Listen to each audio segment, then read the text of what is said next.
doyen Abdoulaye Mbop pour terminer sur ce sujet loo ciy dolli. pour suñu jeexalee sax laay tibbee parce que conseil constitutionnel li muy publier mooy dafa ne sont déclarés définitivement élus députés. yaa ngi dégg donc foofu noonu jàpp nañu ni dès l'instant que conseil constitutionnel dëggal ni député nga rek tu es député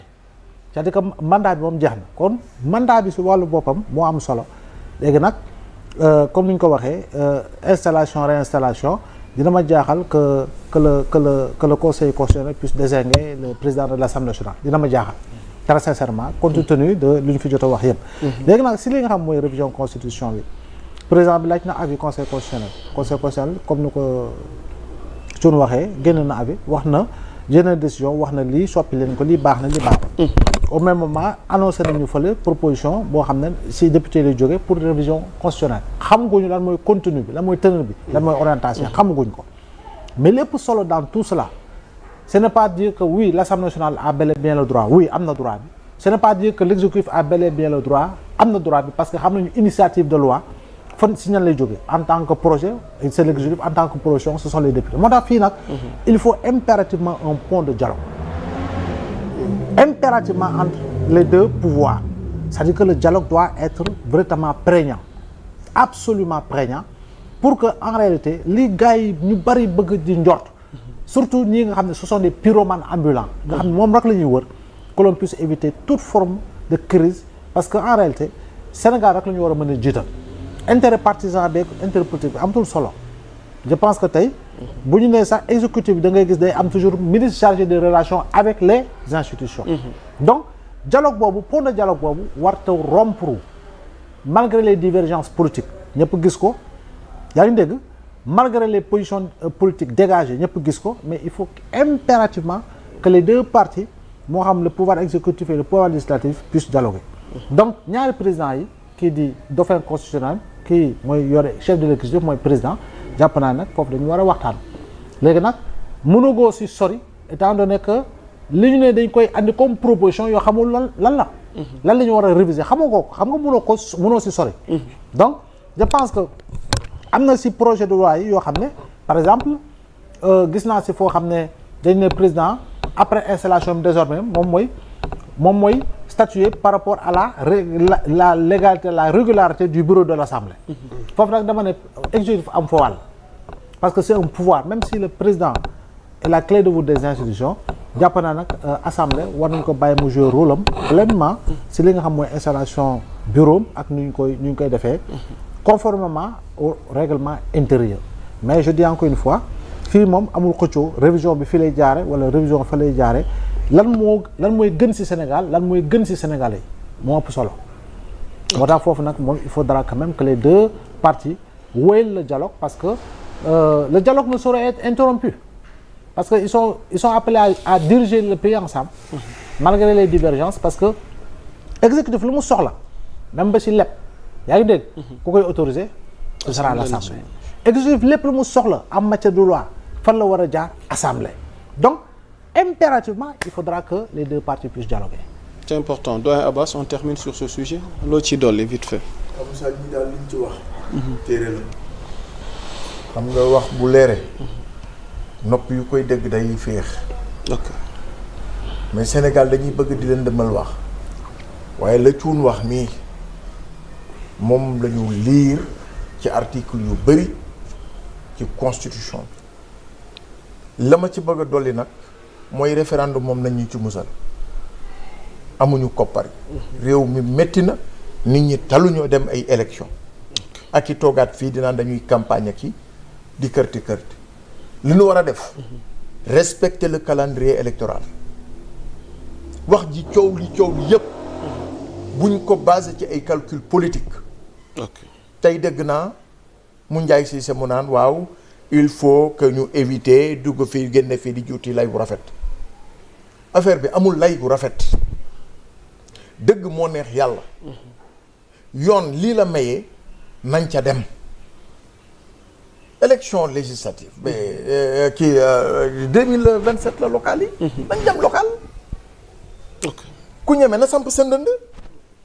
wax bi jeex pourquoi vouloir reprendre la roue di différer waat encore di créer waat encore des problèmes qui n'existent pas. lan la ñuy daw. ku wóolu sa bopp sampal sa ndënd nga dem demander le suffrage des Sénégalais buñ la wóoloo ci sa gox ak goxaan ñu fal la ku ñu wóolu ñu fal la wax bi jeex on passe à autre chose. Maintenant on parle de dialogue entre les institutions loolu laay mooy gàllaaj ci waxtu bii ñu toll loolu kuy wax na fexe que ces deux institutions yi ñu dese rek Sénégal ñaar yooyu la ñu dese conseil économique social amatul CSE amatul leneen ak leneen amatul HCCT yi amatul kon assemblée moo fi nekk ak le pouvoir exécutif ñaar yooyu nag dans le cadre de la continuité dañu war a échanger dañu war a dialoguer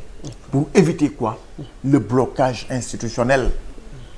crise économique bi mi ngi nii presque li ko tere taxaw bëreetu nit ñaa ngi daw di uti ju kokkoor ñu naan FMI dina ñëw ak du ñëw Banque mondiale trouvé nañu ay solution trouvé wuñu solution mais là daal bu ñu tegalaat beneen coono mooy dañuy reporter nit ñi di wàcc ci tali bi di fi xuloo di fi xiiroo di fi ŋaayoo respectons le calendrier et l'agenda électoral jàmm ne ñooy ku gañe ñoo xam ni tabarakallah mooy première challenge bi wane doole du këpp ñëpp a ngi ne lii naa man am naa doole yow mënuloo organiser sax sa congrès sa séminaire xaw ma sa séminaire parti socialiste danañ ci ñëw combien d'années yow mënuloo organiser sax tey nit bureau politique danañ ci ñëw ba pare yéen mais quand même soyons sérieux il ne faut pas que les politiques tiennent en otage ce pays-là. On va y revenir. Il ne faut pas nañu libérer les énergies ñu dem liggéeyi les éternels politiciens là nañu arrêter il faut que ñu arrêter. C'est important. léegi nga commencé dégg transhumance yi commencé na ñu doon taxaw ne ils avaient des ambitions politiques ils avaient des trucs léegi ñoom ñëpp a ngi transhumance ba kañ. À quoi bon? Yow tu n'as jamais concouru à demander le suffrage des Sénégalais tey maintenant yam sa nañ leen dem élection. jërëjëf wax bi jeex jàkk jaa ngi nii ku mën a nodd na nga dem taxaw. ma nga sunu terewuñu kenn. mu nodd sentu asumaan jarta xuloo jarta xeex. vite fait ay saisir conseil constitutionnel yooyu yëpp ay guddal jël la. Samuel loo ciy doole wax bi jeex. waaw d'abord man dama ne loolu ay caaxaan la seen saisine conseil constitutionnel boobu noonu ndax déjà conseil constitutionnel même bu déclaré recevable li nga xam ne mooy requête bi si ñaar rek la mën a sukkandiku dem xool liste député yi ndax Ousmane Sonko mu ngi ci ndax moo jiite woon de si Pastef bi ñaar saisir bureau assemblée ne ko ndax député Ousmane Sonko dafa suspendre woon wala dafa démissionné ñaar yi rek la conseil constitutionnel mën a sukkandiku. te nag xanaa bu saisiré bureau assemblée nationale danañ ko yónnee vidéo bi nga xamante ni keroog ba àllakan toogee ci perchoir bi ne recevoir naa démission Macky Sall suspension Ousmane Sonko suspension Momar Talla Ndao boobaa bureau assemblée nationale li muy jox conseil constitutionnel mooy suspension wu Ousmane Sonko kon loolu wax ji foofu jeex na ñu jógee fa ñu ñëwaat ci principe séparation des pouvoirs ñun dañoo dugaloon loi ne Assemblée nationale dañoo bëgg di entendre yenn magistrats yi nga xam ne dañuy def ay fautes lourdes ñu dem conseil constitutionnel ne rejeté ko ne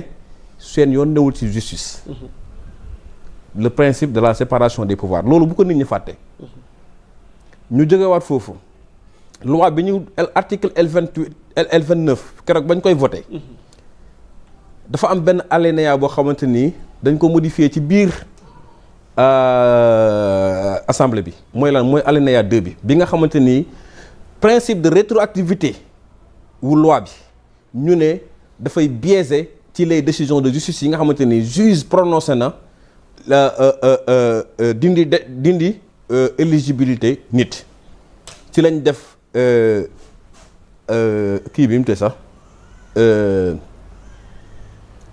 ci lañ jël article 2 boobu noonu modifié ko def ne